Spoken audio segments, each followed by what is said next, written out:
There's no time.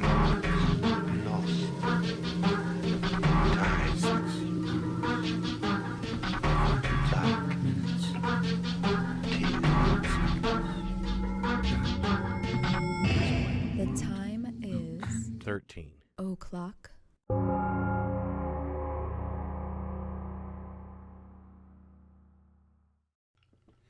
All right, you guys, it's Tuesday once again, and here we are with episode 121, I think. Yeah, it's going to be a good one. I'm This losing is going to be a good count. one. Well, yeah, because, like I said, we like to do paranormal and then true crime and then paranormal again, and we hadn't done a paranormal one in a long time, and we also hadn't done one of our infamous recaps. Are they of infamous or are they just a famous? haunting episode. Yeah, we're going to do a haunting episode. I suppose it could be either thing. Yeah. The People seem to like them. Yeah, They get the a lot of interesting hits. thing about this one, and I'm actually surprised we haven't got around to this, because we have actually talked about this case a little bit before. We talked about it on our show about the Warrens, because this was something where the Warrens was involved. I don't really remember if we went a lot into it, because we covered like a lot of cases on that one. So we kind of wanted to go a little more in depth with this one, because there's actually like a whole bunch of extraneous stuff that they left out of the haunting episode. Right. And also There was a homicide involved with this case, and a guy tried to use it as a defense in his manslaughter trial. his murder. It was supposed to be a murder trial. Well, but it was a murder trial, but he got found guilty of manslaughter. He didn't get much time for Spoiler alert. it. Spoiler But alert. also I found out too, when I was researching this case, and I can't believe I didn't know this, because actually I put this case in my book, The Unseen Hand, like a little summary of it. There was, in 1983, a made-for-TV movie about this case and about the trial in particular, and it kind of went into the same kind of stuff. And it's like, we found it on YouTube. It was made for NBC. Fucking Kevin Bacon is in it. Yeah. Andy Griffith was in it. Cloris Leachman was in it. This thing's a disaster. It was terrible and wonderful, Yeah. and I'm so happy that it exists. I forgot how bad made-for-TV movies were back then, a lot of them. There were some good ones in the 70s, What like they good looked horror like. ones. Yeah. But this one was... It looked like it made by community television, like It almost did, like a community yeah. theater. Or I mean, something. if you ever Pretty wanted bad. to see Kevin Bacon, because it came out, I think, the year before Footloose. So if you ever want to see, like, Kevin Bacon with his patented sticky outy Footloose hair, like, acting like he's possessed by demons, then this is the movie for you. Yeah, it's something else. He's, like, growling and crawling, and it's fantastic. It's And there's just a lot of differences between the case as presented in that movie, in that made-for-TV movie, as it is in The Haunting. A lot of differences. Yeah, like I said, A Haunting left a significant chunk of that out. Yeah. But, you know, I can see why they did it. But, yeah. TV probably just embellished it a lot, but we'll get to that. Yeah, we'll get into that in a little bit. But this should be a fun show. Yeah. Yeah, you got an announcement to make about the audiobook. Today, Yeah. I finished It's editing the audiobook, and It's I uploaded it. Yeah. So now it has to go through the quality control, and if it passes all the ACX quality control, which it Shouldn't better, be, yeah, shouldn't because be any I problem. I had the little app that, you know, makes sure that it's, you know, Within correct. spec, yeah.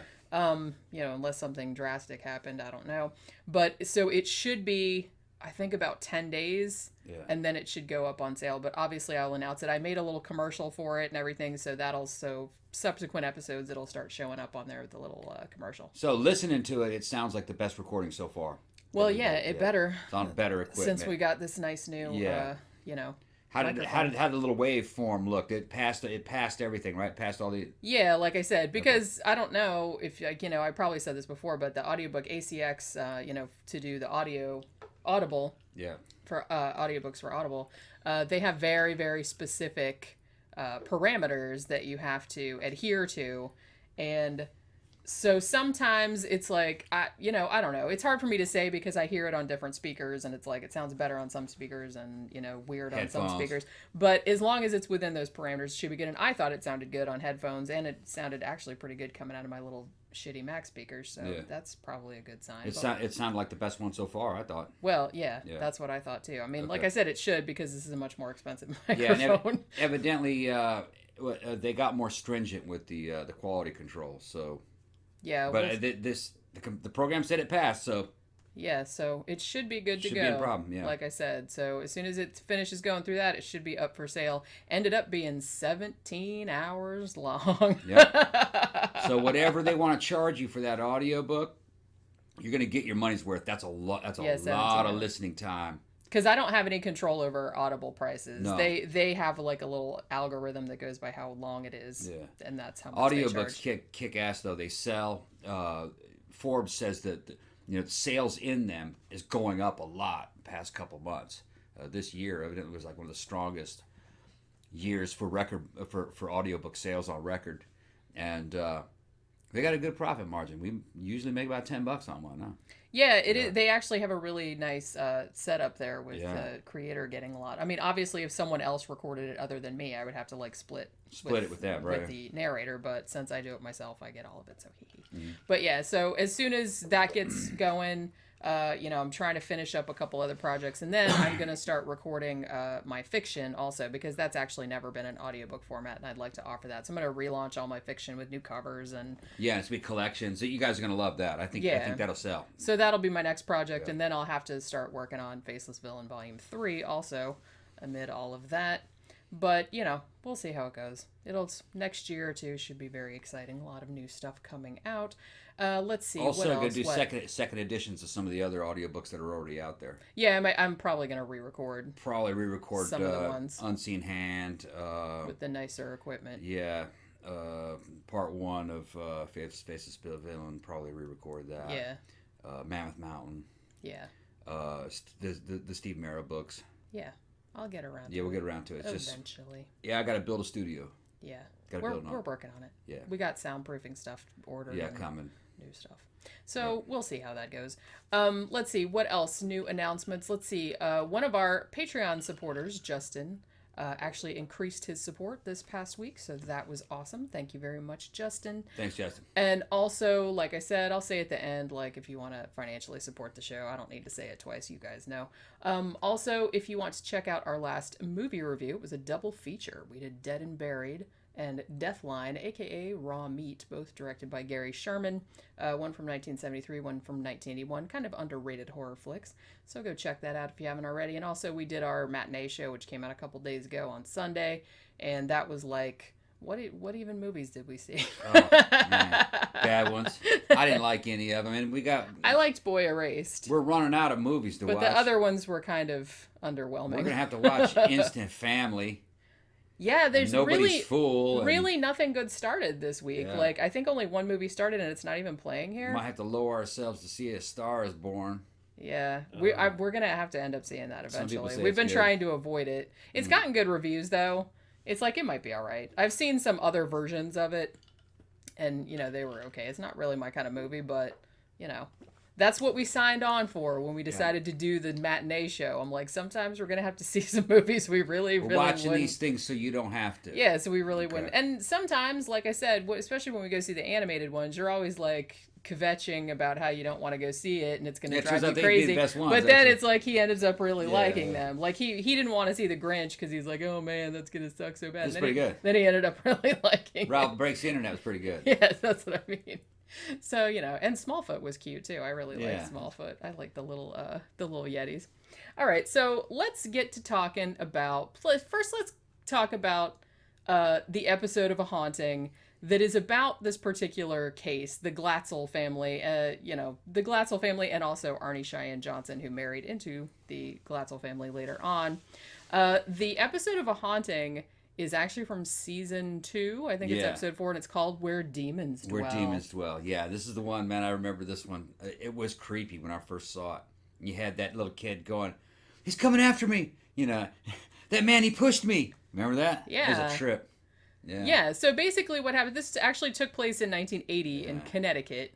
You got Debbie Glatzel, who I think at the time was 25, 26 years old, and her boyfriend, Arne Johnson, who I think was about 18 or 19.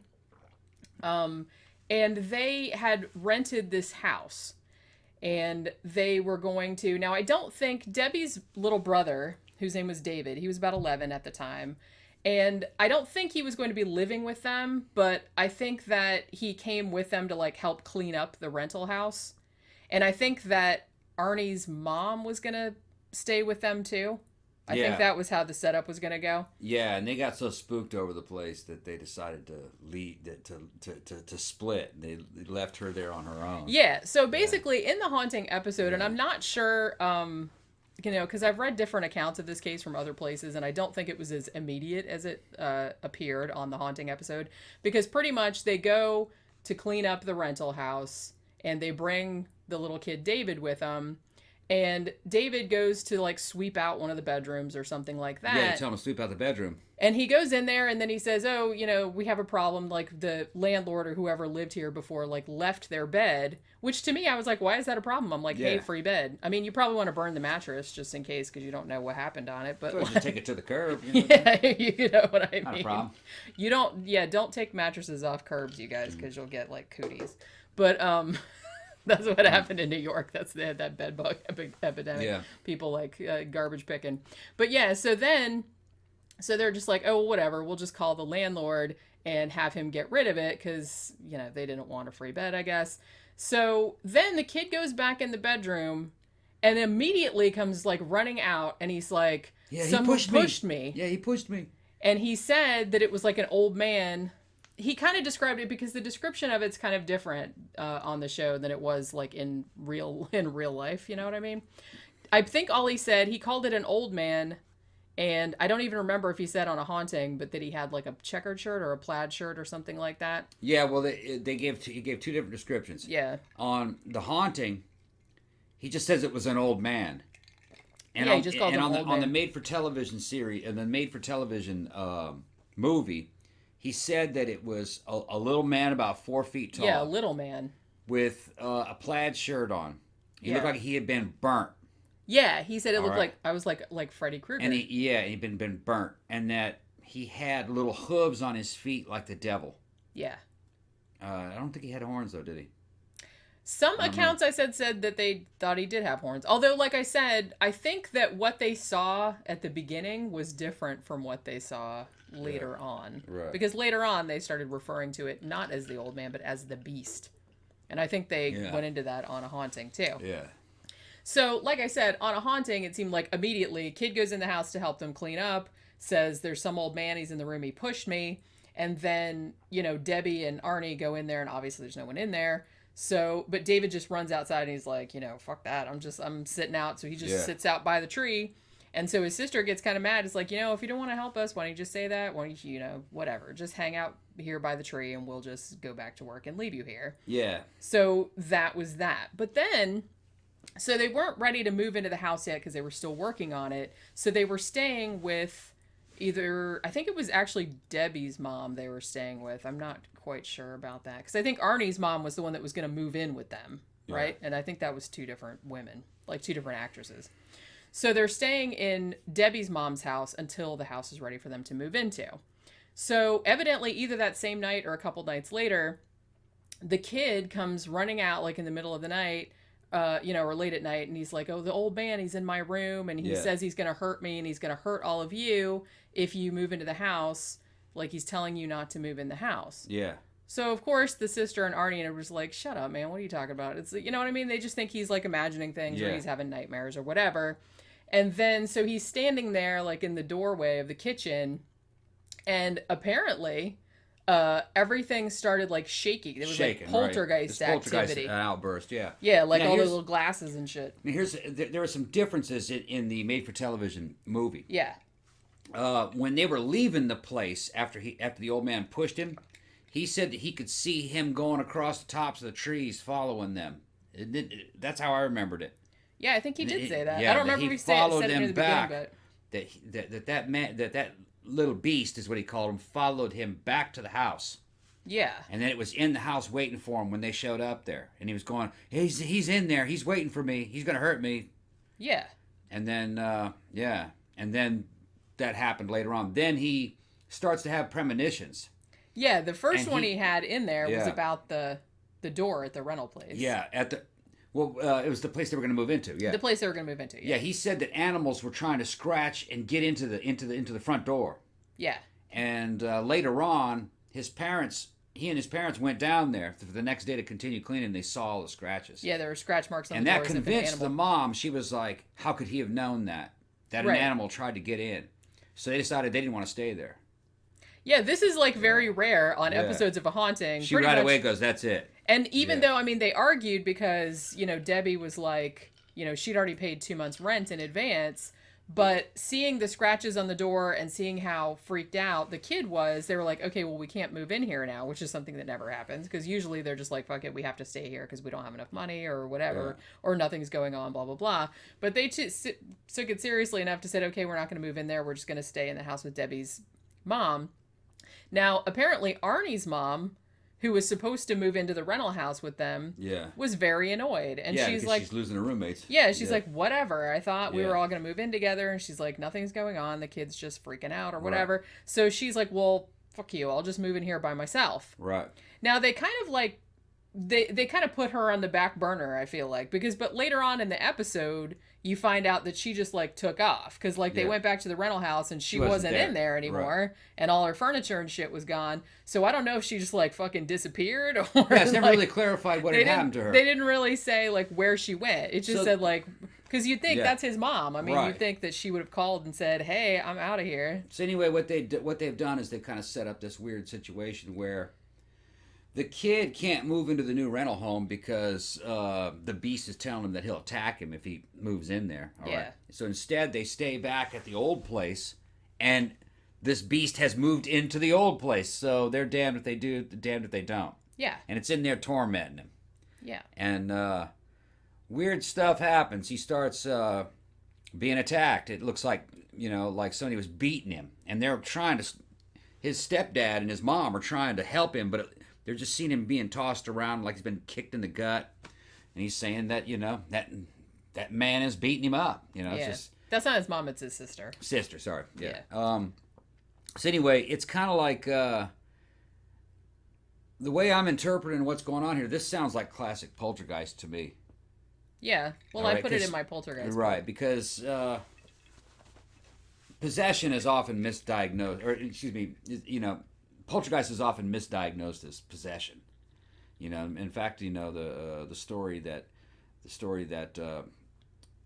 inspired the movie The Exorcist, was based on a true story, and I listened to the accounts of the priest that was involved, or it wasn't the priest, it was the little assistant to the priest. Yeah. He saw it, and he thought it was poltergeist now that he had known more about, what poltergeist is, moving objects and, just, that's what I think it is. I think it's poltergeist. Although I should say that, like, watching the episode of A Haunting, I mean, most of the stuff was focused around very possession-looking stuff. It's like there wasn't a great deal of poltergeist activity in the sense of like stuff flying around and stuff. There were like things with like shakings and vibrating, and like a few things kind of flew around, but mostly it was centered on him. Like he would have, unexplained bruises and scratches. Yeah. He would move, he would be like contorted in like weird ways, or like a couple accounts had him levitating. I don't know if they mentioned that. But he could also know things that that he would know things that he couldn't have known. Yeah, which that happens in Poltergeist too. Yeah, because it's like remote viewing. It seems like, I don't know if the Glatzel family or if Arne Johnson were particularly religious beforehand, but honestly, as it didn't take long. Like I said, they pretty much took it seriously from the get-go. I think it was probably like less than 2 weeks later, like after the kid first started acting weird, that they actually called the Warrens. Yeah.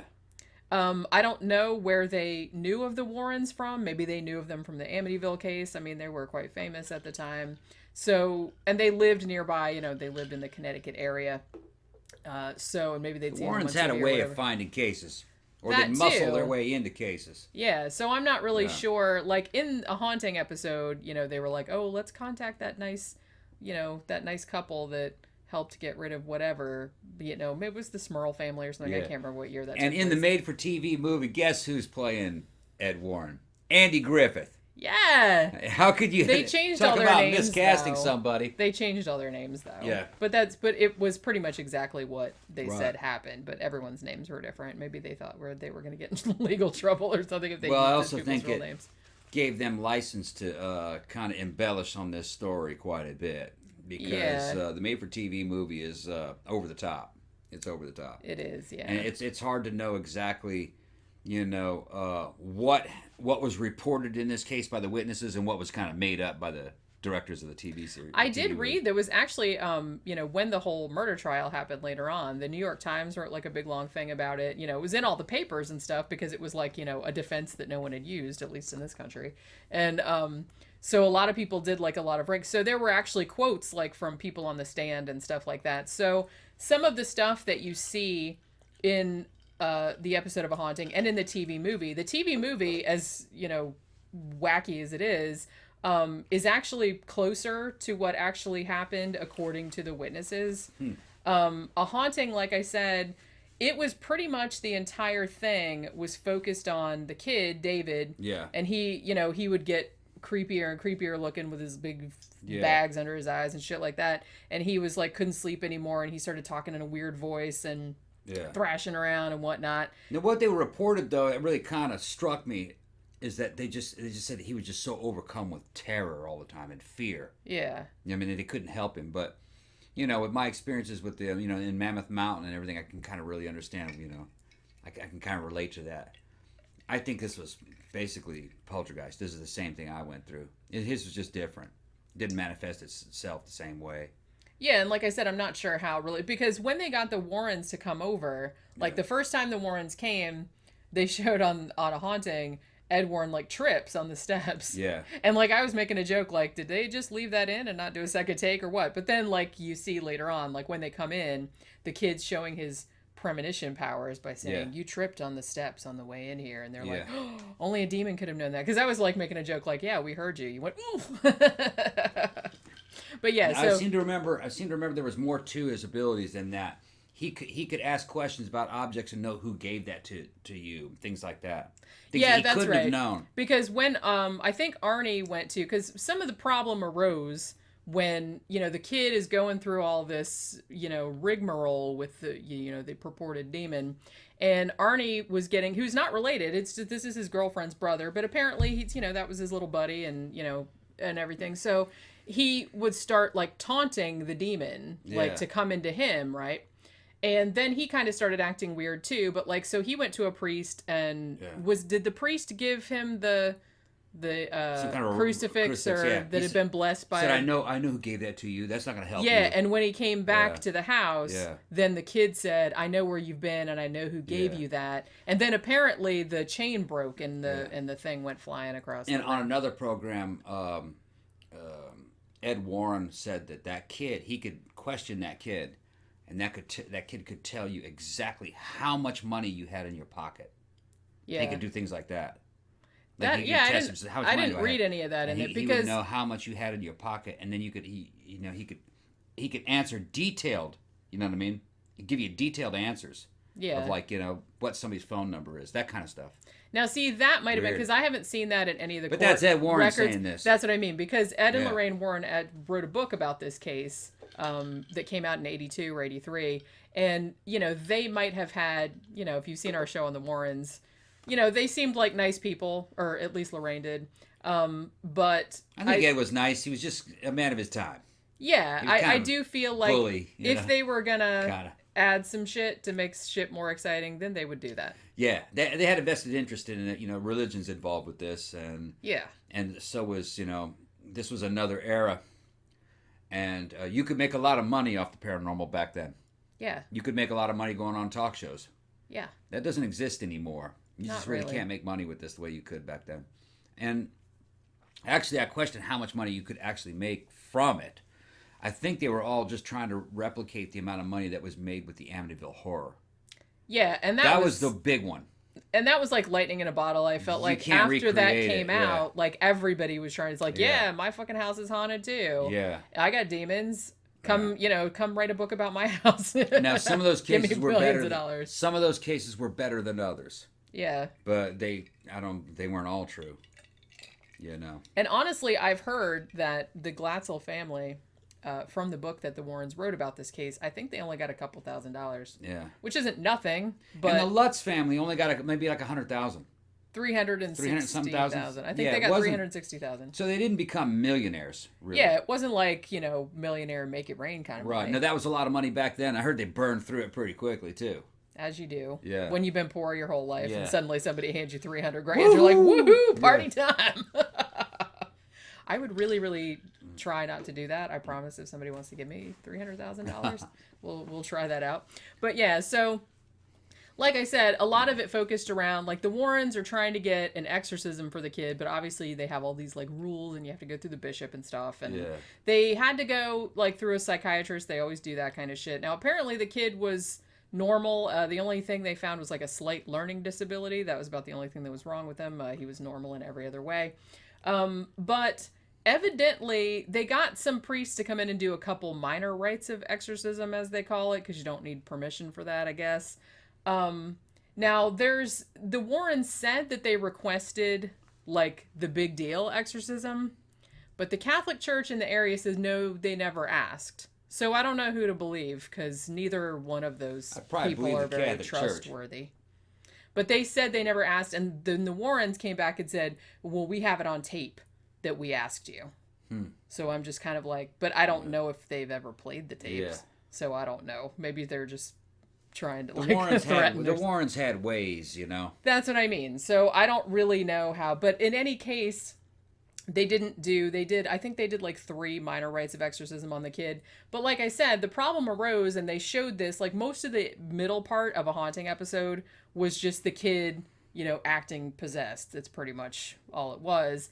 And then there was some point where Arnie says, hey, leave the kid alone, come into me. Yeah. Then the black contact lenses come out. Yeah. And then, you know, they had Arne Cheyenne Johnson and Debbie Glatzel, who married later on, and they had both of them talking. And she said that he started acting very weird. You know, so they had this one scene where she's, like, in the rental house. Apparently they had gone back to the rental house to see whatever happened to Arnie's mom, and she's just fucking gone. Like I said, they never did specify, like, where she went or if she contacted. She's like, yeah, I'm a fucking missing person. Yeah, it's not clear, so there's something fishy with that element of the story. That's what I'm saying. They didn't really drill down into that. It could be that the mom was like, they're full of shit. There was no ghost, you know. It might have been something like that. So they just try to leave her out of the story. But really, I kind of think there's, in general, something to this story. Yeah. Yeah. I don't know. I think certain aspects of it might have been played up by, you know, the Warrens, and like then they do. By the people that are making a television series or a television program, and then, you know, the people from A Haunting. They're all going to kind of push this story into a direction that they want it to go in, you know, what they think will be a hit with the audience. It's really what it boils down to. But I have a feeling this happened. I think it was poltergeist, though. Yeah. So, yeah, I think it was But it's weird because at the end of the show, like I said, so Arnie is pretty much, hey, come into me. And then suddenly they're like, oh, well, David's fine. You know, because the demon's not in him anymore. Even though I think, and I don't know if they mentioned this on A Haunting or not, but the Warren said that he had like 42 demons or 43 demons. Because, you know, there's always more demons. Yeah. You can't just have one. They are legion. Exactly. It was like some exorcist shit going on in there.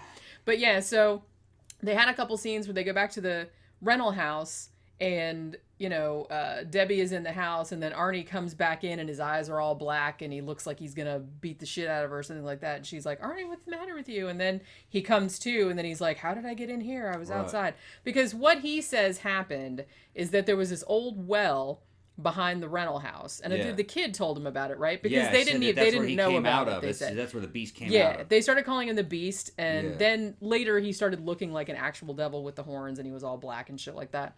So evidently the kid told him that's where he comes from. He lives in the well, or that's where he enters our dimension or whatever. And so I guess that Arnie went back there and he saw the beast like standing by the well. Yeah, and it's a pretty good and scene. Made eye contact, and that's when the demon like took him over as well. It's a pretty cool scene in the Haunting episode. Yeah. He goes back out there, you know, and it's standing out there in the woods.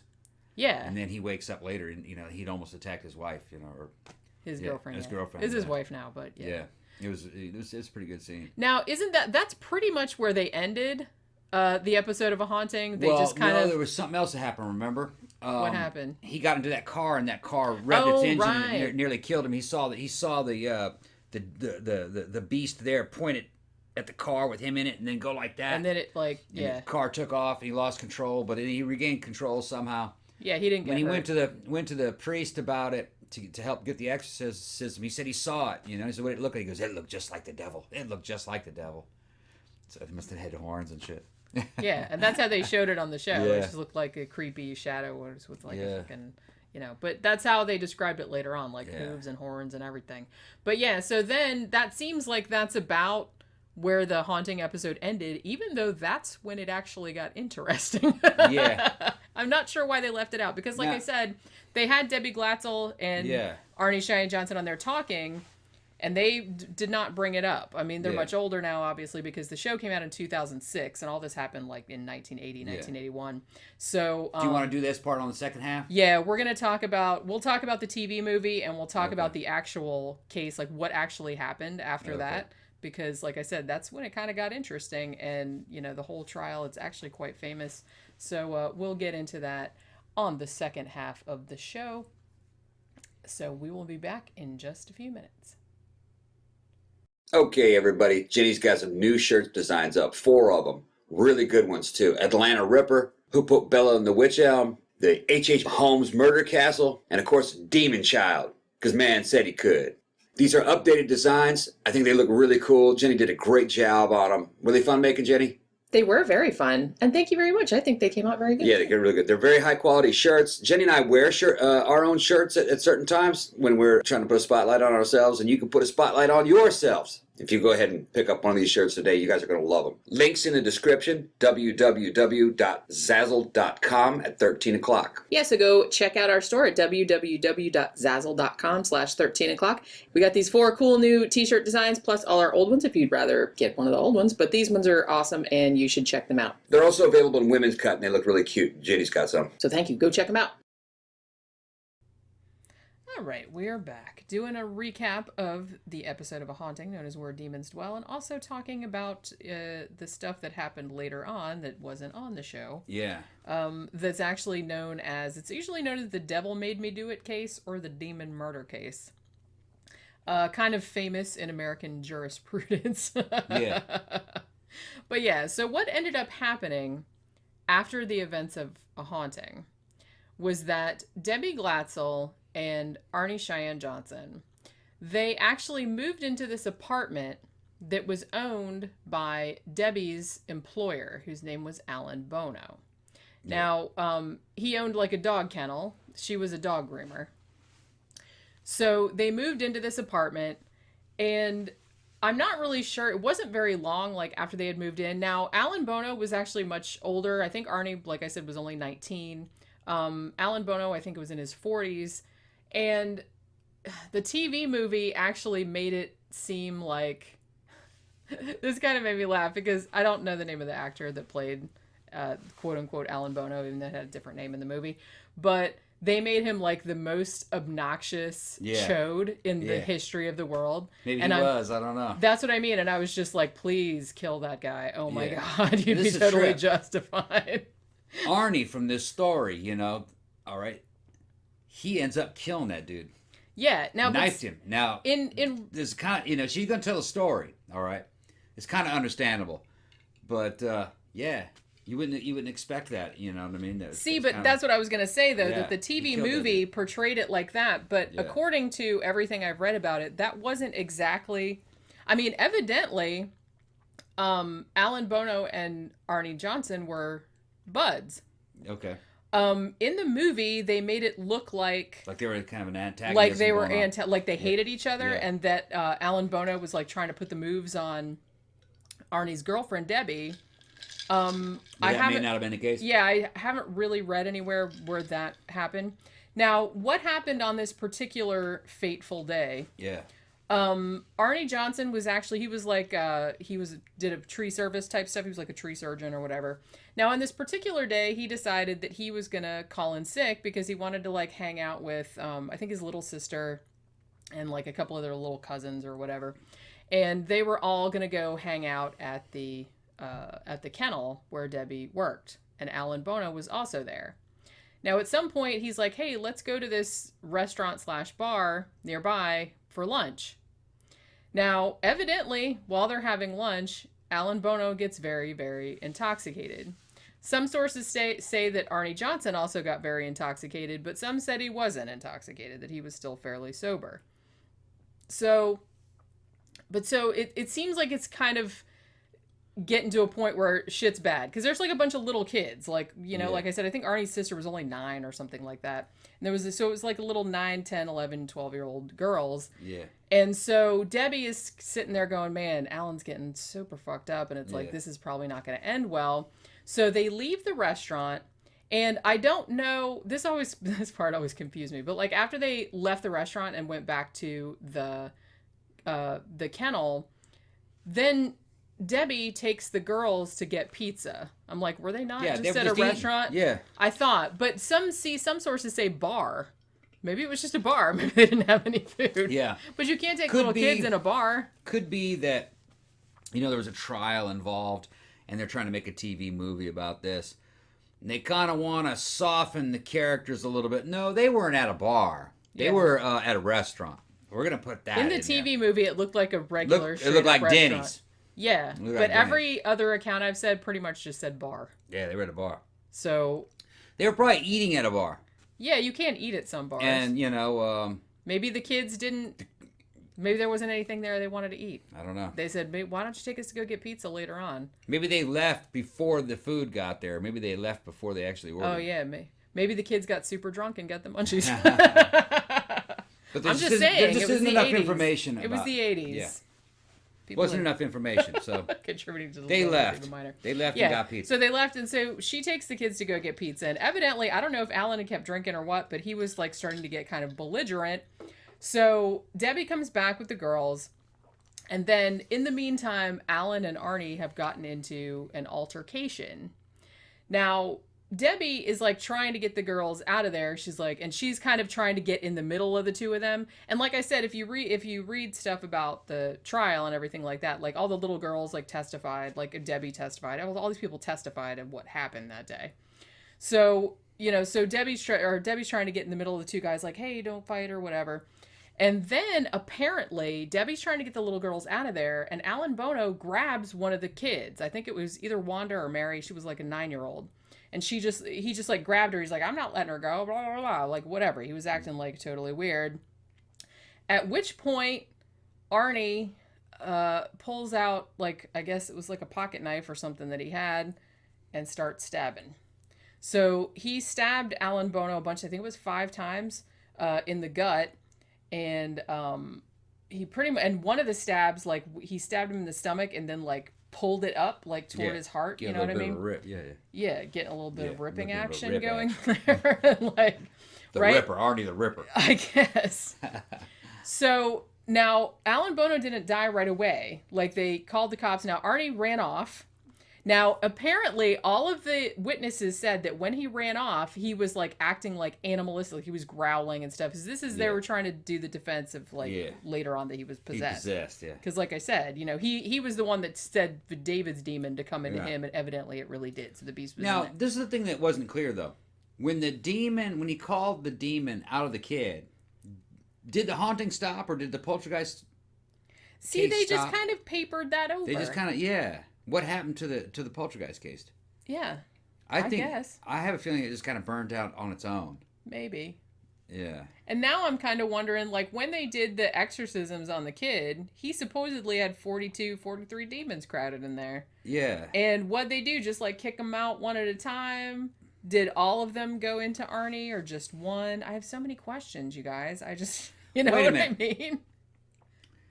So in Arnie's story, the demon went into him before the exorcism happened.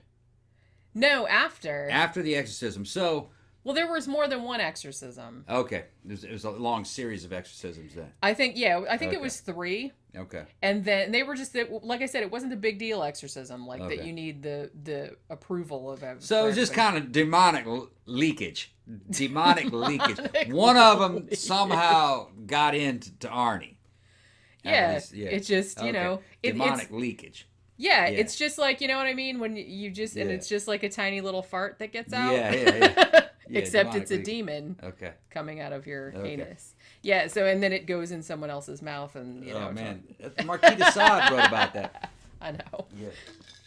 Well, that just reminded me the other day, because was it yesterday where Baby Cookie was sleeping under the covers with you and farted right in your face? Yeah, man. It gave me a Dutch oven and shit.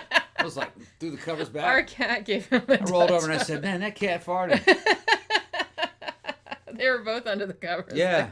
Because she That- loves she to go goes under the underneath the covers. She likes to Yeah. tunnel. She's a tunnel kitty. Yeah. She likes to tunnel underneath Goes the underneath covers. the covers and get right next to you underneath the covers. And then farts in your face. Damn. I live in fear of her doing that because she likes to sleep on my pillow with kind Yeah. of her little butt sort of It's in pointed that toward area. my face. Yeah. So I'm always kind of like scared that I'm going to wake up in the Yeah. middle of the night and I'm going to have a little noxious Yeah. cloud of So kitty fart coming at me. back to this thing. Yeah. So during this, he's claiming that during these exorcisms, one of these demons got into him because he called it into him. Yeah, because he was basically saying, for the demons to leave the kid alone. Yeah. He was trying to be big and bad. Yeah. And it's funny because, and they said this on the Haunting episode too, where everybody, he said, the Warrens told him, all the priests told him, it's like, oh, don't ever do that. Don't challenge the demon to like come into you because he will. Yeah. And he did. Yeah. Evidently. But yeah, so Arnie runs off, like I said, and they said he was acting like an animal. It's very, very funny in the TV movie version because this is Kevin Bacon with his footloose hair, like I said. Yeah. And he's like crawling over, like on all fours, like over a rock or something, like running away. He goes, and I'm just like, oh my God, Kevin Bacon, check it out. He's going footloose. But yeah. But yeah, so they take Alan Boner to the hospital. He dies a couple hours later from his injuries. And then they find Arnie. And Arnie says that he doesn't remember what happened. Now, was the guy able to make a statement before he died? I don't think so. Okay. Not that I ever heard. Like, I think he started bleeding and went unconscious, and they took him, Okay. and then he just kind of slipped away, I think is what happened. But, yeah, so they pick Arnie up, and he's just kind of like, it's weird because he says he didn't remember what happened, and he just, like, woke up and he was somewhere else, like 2 miles away. I think he ran about 2 miles. That's a way of keeping himself from having to testify. Right. So there was that whole thing. Now, when his shit was going to go to trial, his lawyer, whose name was Martin or Marvin Manella, I think was his name, he decides that he's going to go with the devil made me do it defense. Yeah. Now, this had never been attempted in the United States before for obvious reasons.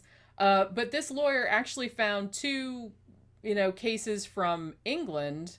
I'm not sure what years they were from. Probably 1600s. Yeah, that's what I was thinking. I'm like, although if it was only 2 cases, maybe they were kind of recent, because you'd think from the 1600s that would be like all the cases. You know what I mean? It's like, yeah, it was the devil. Oh, okay, fair enough. Did it, yeah. Yeah. So he found 2 cases from England where that was used as a defense. I don't know if it was successful or not.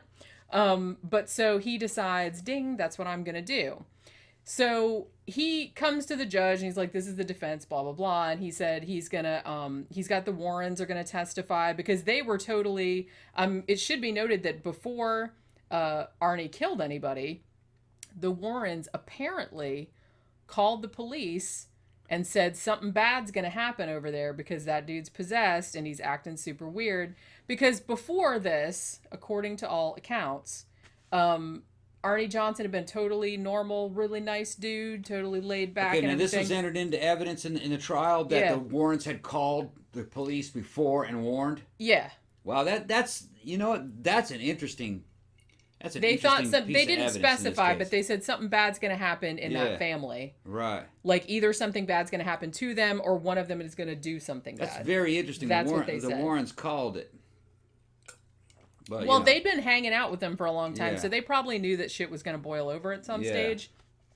And maybe Arnie was acting super weird because Yeah. I don't know, like I said, I've read a lot of accounts of this, and they said, Arnie was just a normal working class Joe. He was really nice and laid back and everything. But then after that whole, I looked at the beast by the well type thing, then he starts acting kind of weird off and on. He got in trouble for like minor petty crimes and shit, like stealing shit, I guess. And my that kind of explanation's thing. different, though. I don't think he was possessed. Well, obviously, I don't think he got was involved with the possessed. poltergeist case. He actually saw a poltergeist phenomenon and maybe saw some spectral apparitions that happened, and he got caught up in the moment. I think it traumatized him. That's what I think happened. Maybe he did believe he was possessed. Well, 'Cause he seems to have. He seems to have seen possession in this kid, so he believed it. So Yeah. maybe he thought that he was possessed, and that And like I said, it's led not, him to doing weird things. it's not clear how religious this family was beforehand. But the fact that they called the Warrens pretty much immediately leads me to believe that they probably were inclined in that direction. Because that's not normally what you would do. I don't even know if they took the kid to a psychiatrist. They did later. And actually, after that happened, they actually put the kid in a home for a little while for like emotionally disturbed children, even though a psychiatrist looked him over and said all he has is slight learning disability. He's totally fine. Now, here's something that was not on the haunting episode, and it was not in the TV movie either, but this was in the New York Times, and it was in a couple of other accounts of the case that were written at the time. Another thing that they said was a symptom of David Glatzel being possessed was that he gained 60 pounds in just like a few months. A fat or muscle? A fat. Damn. So, and there was a quote that was from the courtroom where Debbie Glatzel said one of the reasons that they thought that he was legit possessed was because one of the things he would do is he would do like all these crazy, like really fast sit-ups. And they're like, and she said, quote unquote, he couldn't do that normally because he was too fat.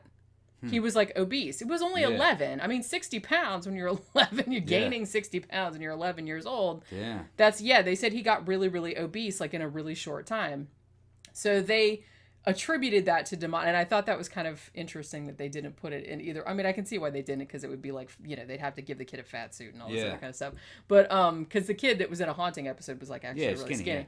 But so that was something that I discovered. Damn. That so that was one of the things, because they said he just did all this acrobatic shit that there's no way he could do it because he was too fat, and his sister said that in court. That's interesting. I know.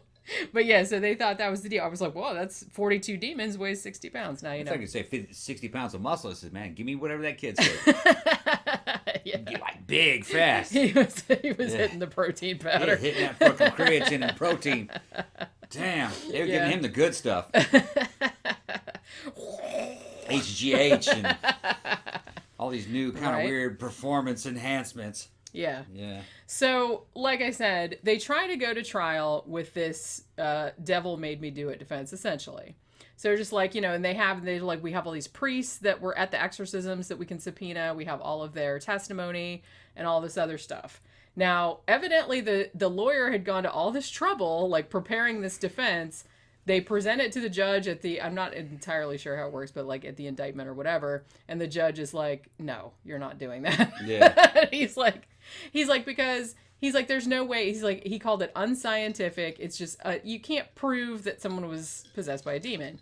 And then the lawyer's like, man, come on. It's like, I spent a lot of time. I worked really hard on this. Yeah. And he's like, and I have all these witnesses. I have, you know, the Warrens and everybody was at the exorcism and they all saw like he levitated and did all this, like, you know, his body was all contorting in like unnatural positions and shit like that. So the judge just was not having it. So he said, no, you can't do that. So then, and I don't know why he went for the obvious demon. Maybe he's trying to like get famous or whatever. I don't know why he went for demon possession when fucking self-defense was right there. Because here's Alan Bono was super drunk. Yeah. He grabbed a little kid, apparently, according to all the witnesses, and wouldn't let her go. I mean, you would think that you would argue self-defense. You could get defense of others. Yeah, you know what I mean? She's a little kid, and it's like, you know... I was rescuing the girl. Right. Yeah. It's like most people would have at least punched the dude. It's called the Captain Save-A-Ho defense. The Captain Save-A-Ho defense.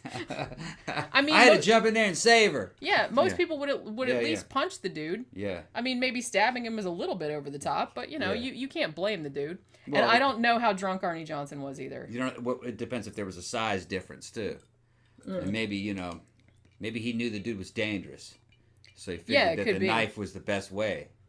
Yeah. And he's like, well, I've got There's a lot of things involved in these self-defense cases that are kind of gray. Yeah. But you have to be there in the moment and understand the motivations and the characters involved. The backstory, you know, the context. It's always, you know, that's you know, the devil's in the details with these things.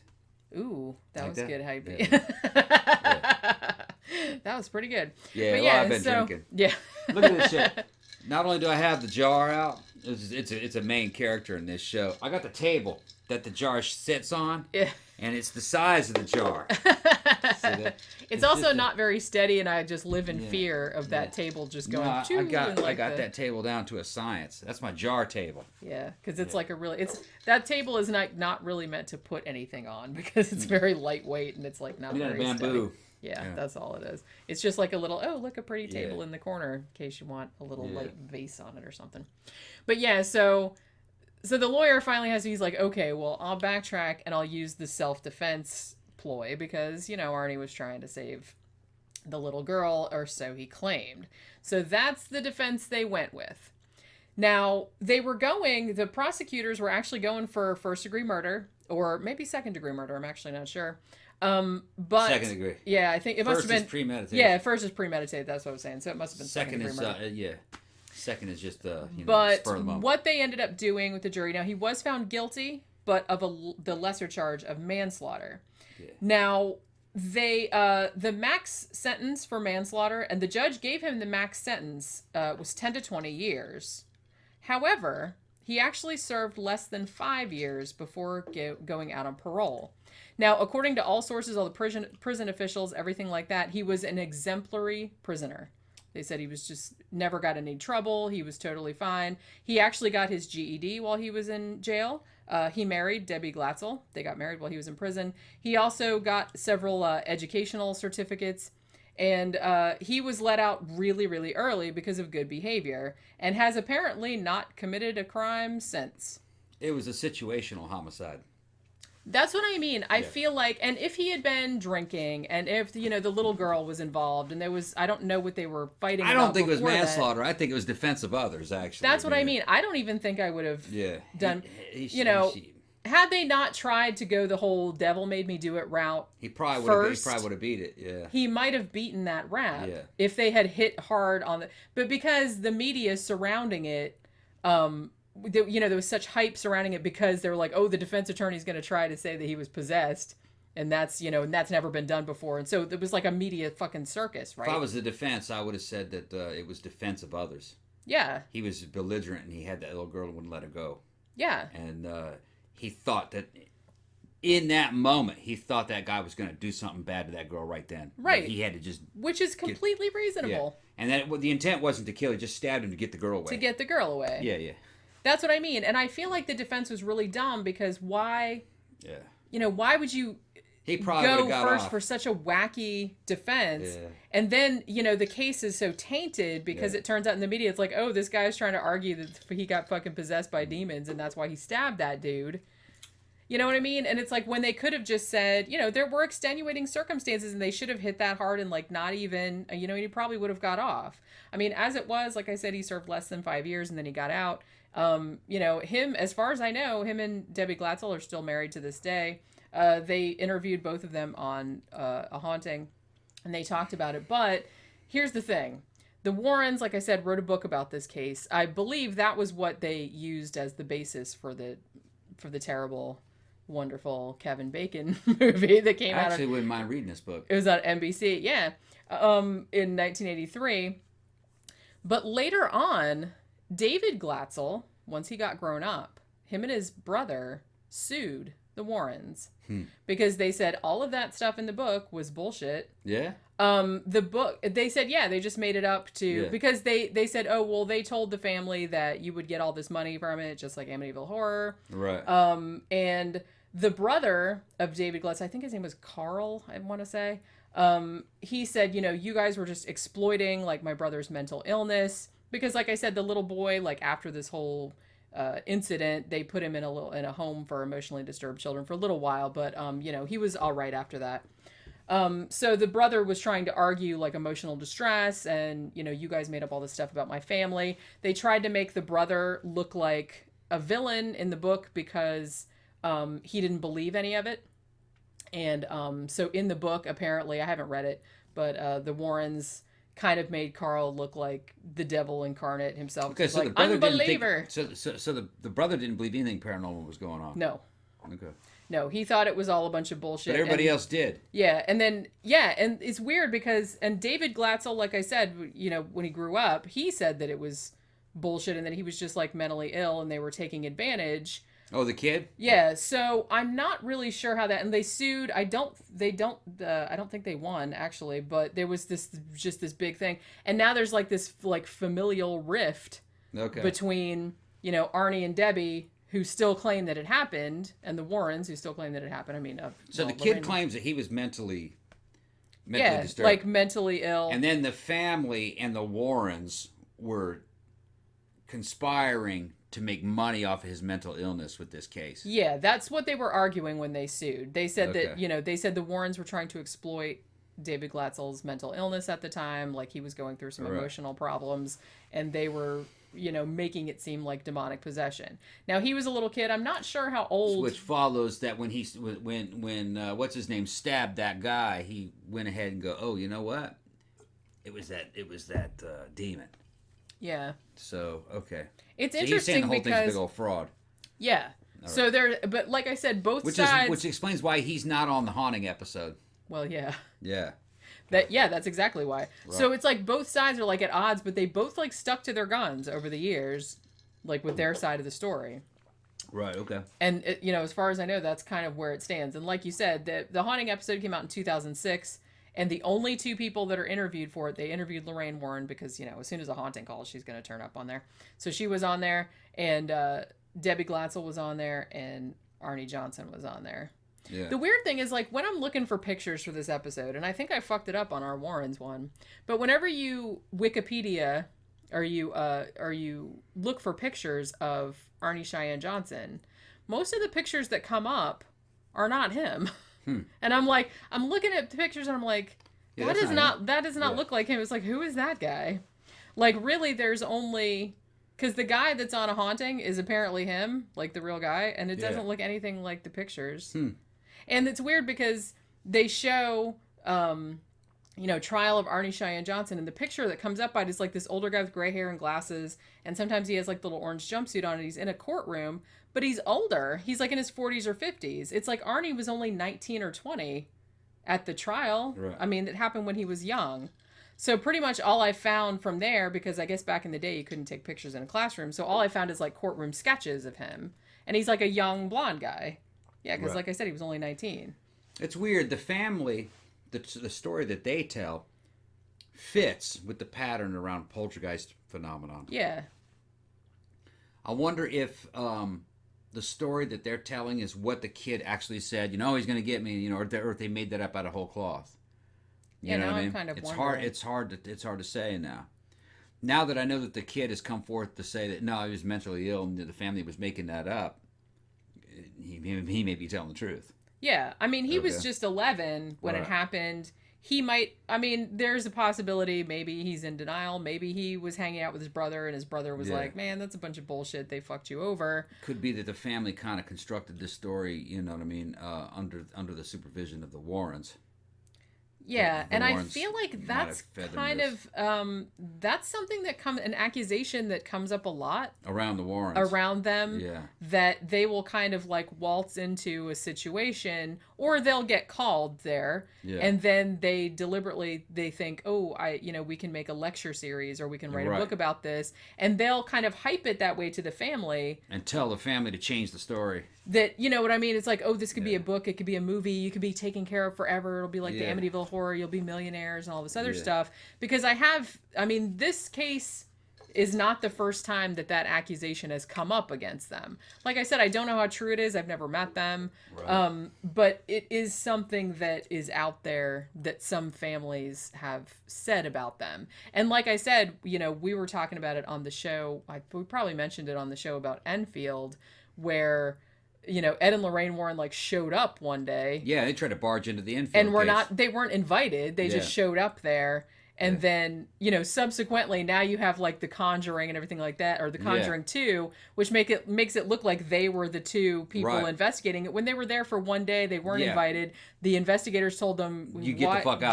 They were basically they were kicked out of there. Yeah, it's like, this isn't your investigation. Get out of here. Yeah. And so, but The Conjuring 2 makes it look like they were the main investigators when it's like they just showed up on the doorstep one day wanting to get involved. The definitive Enfield case. The source material is This House is Haunted. We have the book. Yeah. And it's an excellent, excellent book. Well, like I said, that's kind of what that was like the template I this sort is of it used right to. here. This is it right here, as a matter of fact.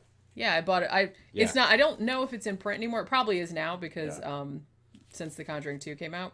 But yeah, that's like an old library book. And, it was out of print when I bought it. I first found this book when I was a kid after my experience with Enfield, and when I read this, man, it was just bam, bam, bam. It just rang so true. It was so close to. Well, because like I said, it's very dry. It's very dry. It's not exaggerated. And it's got shitty reviews. Oh, it's not exciting. Oh, it doesn't answer anything. That's the way the cases really are. That's what I mean. If you want, this is the one you want to read. And no, we didn't write this. This is Guy Lyon Playfair. This is an excellent He book. passed away recently. Yeah. Yeah, he did, just like last year, I think. But yeah, so that's the thing about this case and can we please just talk about a little bit about the fucking TV movie? Because you guys, it's still on YouTube now if you want to go watch it. Yeah, go watch it. It's called The Demon Murder Case. Yeah. It's from 1983. It was on NBC.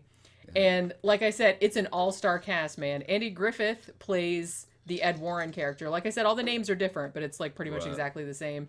And it's just Kevin it's Bacon. so fucking everybody good. in it was familiar to me. Like I'd seen every actor in something else.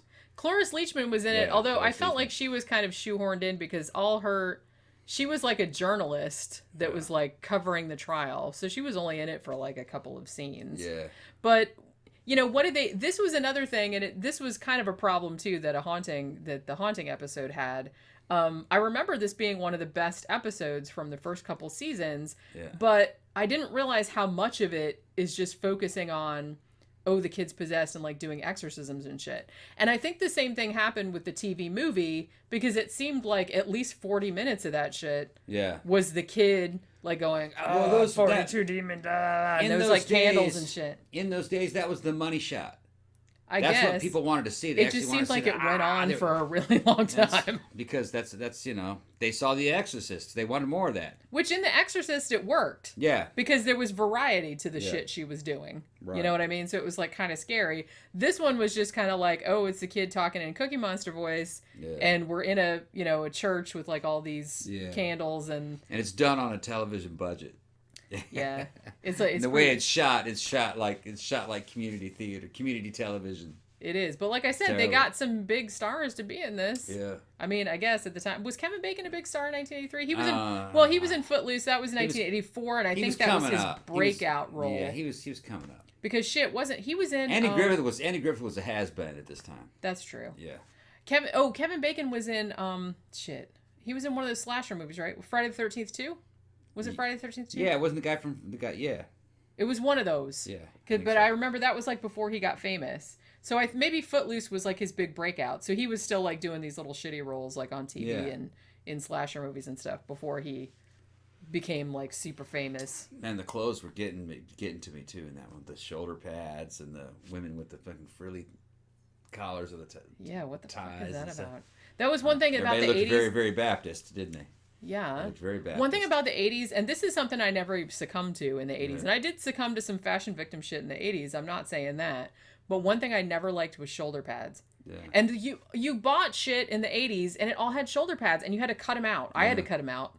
Because I'm like, I have big shoulders and big arms. It's like, I don't need more bulk. It's like, I'm going to look like a fucking linebacker coming at you. I don't need that shit. So it's, you know what I mean? Like, a lot of the we were talking about like all these fashion choices, like I know what the thought behind it was, but in the execution, your waist looks smaller, shit like that, but it just on most people it just didn't have that effect. Early 80s, the United States is almost kind of like in a Soviet era. You go to a mall, all right, and it was just the same things on all the racks everywhere. That same look, and it was like third world quality back then. Remember? Yeah. You look at some of that shit today, and you're like, man, Americans wore that, But it's the way it was in the '80s. It's just real cheap. You remember parachute pants? Yeah. I didn't have any parachute pants. It was cheap, and it wasn't cheap when you bought it. It was cheap quality, but they were making a killing off you. And you didn't have any choices, really were. I didn't have any parachute pants, but I will admit that I had a pair of like dark maroon corduroy pants that had like zippers all over them. Yeah, you'd need some clothes because well, where do I go? we have to go to the mall. You go to the mall and you didn't have any choices on it. You know, everything looked the same. Yeah. Basically. The dark days before the internet. Yeah, no online shopping. And it was just like, yo, like same old. Man. Yeah. You know what? And then Hot Topic showed up. That lasted for a little while. Then that went bad. We didn't even I grew up in Daytona Beach, which was kind of rednecky. Well, it still didn't is kind have of a Hot rednecky. Topic, did it? Yeah, well, we didn't have a Hot Topic until late 90s, early 2000s.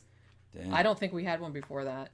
But it was good at first. You could buy gothic clothes. Now it seems like it's just all t-shirts and toys. I think it's gone now. There's still some, but still there's some, not. I think there's one in our mall that's terrible. That's not far from here. But Terrible. It's funny you just brought up a memory of when I was in probably, I don't know, 6th grade, 7th grade, something like that, and I was going to some dance, and I remember my grandma and my great aunt, and I used to go to the mall with them all the time when I was little. Yeah. And so they were gonna go buy me an outfit for the dance, right? So we go to I don't even remember what store it was. It was one of the ones that grandma shopped in. But I ended up getting, oh Jesus, it was this fucking white dress with like all these fucking polka dots all over it. They were turquoise, purple, and hot pink. Nasty. And yeah, and then I got like little matching bracelets. Remember those plastic wavy bracelets that like clack together? Yeah. Like I got a pink one and a Nasty. turquoise one and a purple one. I was so little. I was like 10 or 11. Remember when we had to order goth clothes through those little fucking fanzines? Yeah. What was that? I got all of my t-shirts through Burning Airlines. Okay, there was another one too. And there was a couple in the UK. There was one called Black Rose. Black Rose, yeah. Black Rose, that was a good one. They actually had expensive. They actually had a store in Camden Market in London because I went there when I was in the UK. I don't know if it's still there, probably not. But I used to get their catalog and stuff, and not cheap.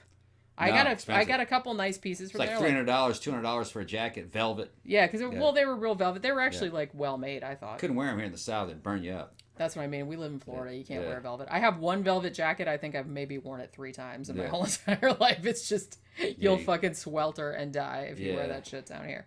Although, like I said, we went out last night.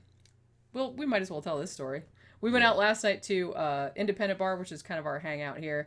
Every year they do the Visage reunion. If you grew up in Orlando and are into like goth or alternative music or punk or anything like that, you have fond memories of the nightclub known as Visage. It's obviously not there anymore. I didn't live here then. But you didn't live here then, but I did. And I went there a couple times. I saw Christian Death there back in the day.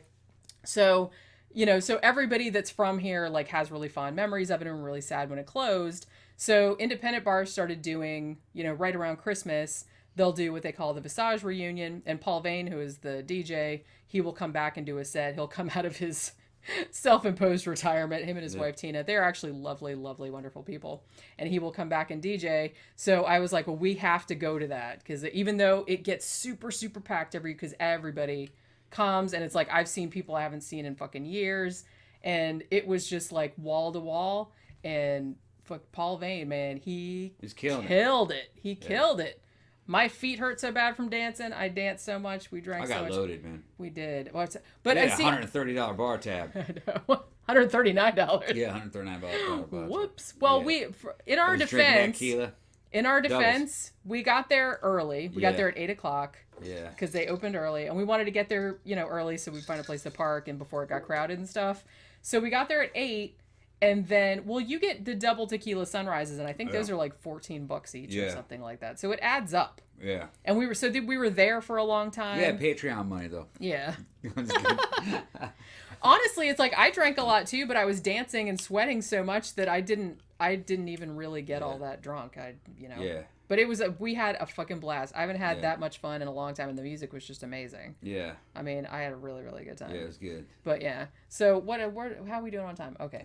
We probably should wrap this up. Yeah, let's wrap this up. All right. So hopefully, you guys enjoyed this look into the demon murder trial, like I said. Yeah, I guess we kind of wrapped this up. We did. This case, I got mixed feelings about it now that, Jenny gave me a couple more details. She did this all off the top of her head. There's no notes here either. Just all off the top of her head. But, I never do that. I didn't know that the kid came forward and said that he was mentally ill and that the parents made that up. And under the influence of the Warrens, that may be true. I kind of suspect that. And the Warrens would know how to fake a good case. Yeah. Okay. Because the story that's shown in the haunting episode actually fits a lot of the patterns of some pretty good poltergeist cases. Yeah, like I said, it's like objects flying around and like, the kid was Just levitating and blah, blah, yeah, blah. and the way it kind of built up, and yeah, there's some possession shit thrown in there, but The Exorcist is based on a poltergeist case. It looks like possession sometimes. Yeah. So, but hearing that now, I'm kind of wavering on this. Either that or the kid just tried to make a buck off of it. Or maybe he turned his back on the case and doesn't want to be associated with it. Yeah, that could be any number of could be things. a couple different things. Like I said, maybe he might have... it did happen, but he doesn't want... He's in denial. Well, that's Could what I be was that. thinking. Or maybe he fell under the influence because he was so young when it happened. Because I don't Yeah. remember anything that happened to me. Maybe when I he was fell 11, under the hardly influence of ever. other people that told him that it was all a hallucination. Right, that's what I thought. Because it was mainly his brother that brought Yeah. the lawsuit. And his brother was an unbeliever the whole entire time. Right. So it could be that, since he was so Right. little, when he got a little bit older, his brother was But like, man, that was a bunch of was bullshit. I don't think it was demonic possession. I think I never think it's demonic I think it was just run of the mill classic poltergeist case. It was RSPK, recurrent spontaneous psychokinesis. Basically, what you're talking about is a psychic temper tantrum that can manifest itself and make apparitions and make you believe that it's something that it isn't, like a ghost or a demon, or it can do that. Now, the second part of the case, the guy stabbing the other guy, I don't think a demon had anything to do with that. I think he maybe, if this case happened, he may have been traumatized by it, and maybe he thought he was under the influence of something like that. But I think it was more of a defense of others case.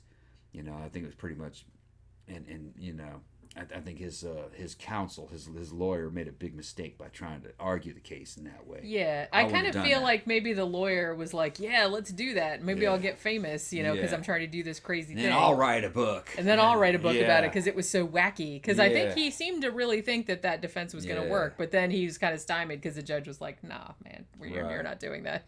Don't you come in my courtroom with that Right. bullshit. I was like, but like I said, yeah, had he just used the self-defense attorney, it's like nobody would ever have heard of this case, really. So what I'm saying is there could be something to the first part of the case. Uh-oh. Ah, Baby Cookie's tearing. Get it? She's Baby tearing into Cookie that box. came in.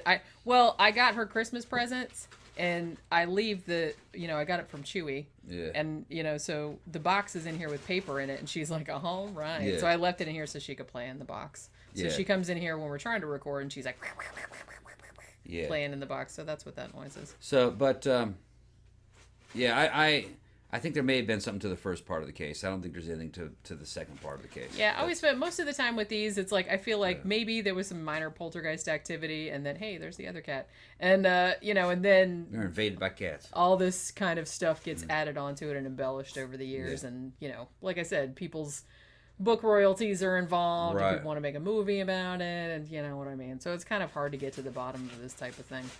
Yeah.